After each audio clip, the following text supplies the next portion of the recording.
one of the reasons why kinuha ko to is parang feeling ko kasi yung community din natin dito sa VC, medyo tayo, gamified type of people. Nung binasa ko, nakita ko yung leaderboards na part. And naisip ko nga yung group natin or yung community na binubuo natin sa book club. Not even sa book club, pati pag nasa Discord tayo, pag magkakausap tayo or even magkaka-meeting tayo or we're talking about work.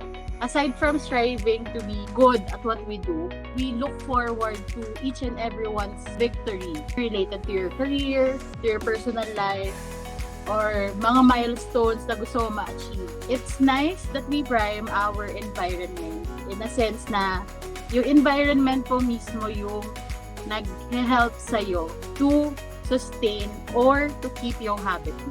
Yun nga, birds of the same feather are the same bird. As